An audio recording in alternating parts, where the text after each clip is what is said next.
नमस्कार बंधुरा मैं मधुरिमा मधुर परिवारे तुम्हारे सकलके स्वागत। तुम्हारा केमन आछो? आज के 1 জানুয়ারি तो कल रात्रे आमरा एकटू बाइरे बेरिয়েছিলাম। বাইরে ঘোরাফেরা বাইরে একটু মজা করা এসব করতে করতে বাড়ি ফিরতে রাত হয়ে গেছে। তাই আজকে একটা সিম্পল রান্না করছি, বেশি কোনো ঝামেলা রান্না হচ্ছে না। তো আজকে রান্নাটা হচ্ছে ফুলকপির পোলাও। তো সেটা কিভাবে হচ্ছে তারা সেটা একটুখানি তোমাদের সাথে শেয়ার করে তোমাদের দেখিয়ে দিই, ঠিক আছে? তো ফুলকপির পোলাওয়ের জন্য সবার আগে দেখতেই পাচ্ছ এখানে গোটা ফুলকপিগুলো একটু বড় বড় করে কেটে নিয়ে এখানে ভাজা করে রাখা আছে। আর ফুলকপির পোলাওয়ের জন্য এখানে গোবিন্দভোগ আতপ চাল, মটরশুঁটি, বাদাম, কিশমিশ এই সমস্তগুলো এখানে একসাথে করে ভাজা হচ্ছে। আর এখানে চিনি রাখা আছে, লবণ হলুদ এসব রাখা আছে। আর এখানে আলু সেদ্ধ করা আছে, এখনও আলু সেদ্ধগুলো ছোলা হয়নি, 4টা ছোলা হয়েছে, বাকিগুলো ছোলা হবে। ছোলা হয়ে যাওয়ার পরে সেই আলুটাকে আবার ভাজা করা হবে। ভাজা করে নিয়ে তারপরে ফুলকপি, আলু আর চালটা একসাথে মিক্স করে নিয়ে তৈরি হয়ে যাবে ফুলকপির পোলাও। মা রান্নাটা করছে। এখন দেওয়া হলো লঙ্কার গুঁড়ো,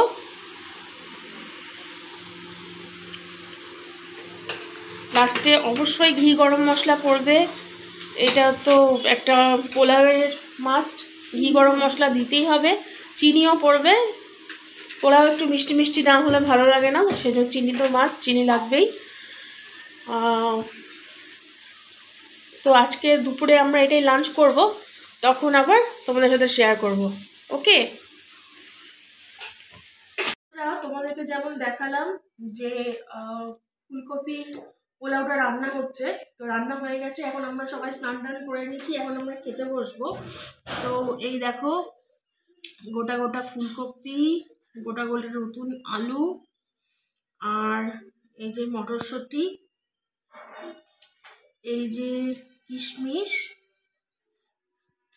আর সঙ্গে আমি একটুখানি চাটনি নিয়েছি। তো এটা তোমরা চিকেন কষা অথবা পনিরের তরকারি এই সমস্ত দিয়েও খেতে পারো, খুব ভালো লাগবে।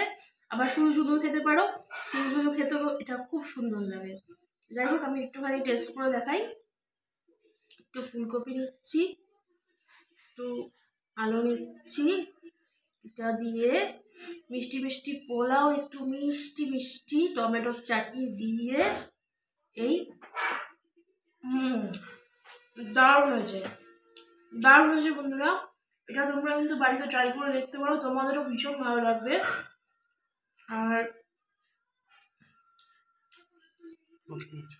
যদি তোমাদের ভিডিওটা ভালো লাগে তাহলে মধুর পরিবার চ্যানেলটাকে তোমরা সাবস্ক্রাইব করো, লাইক করো।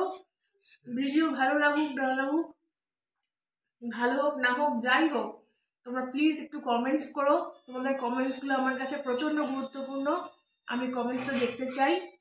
আর আজকে বছরের নতুন দিন, বছরের 1 তারিখে তোমাদেরকে জানাই many many happy new year.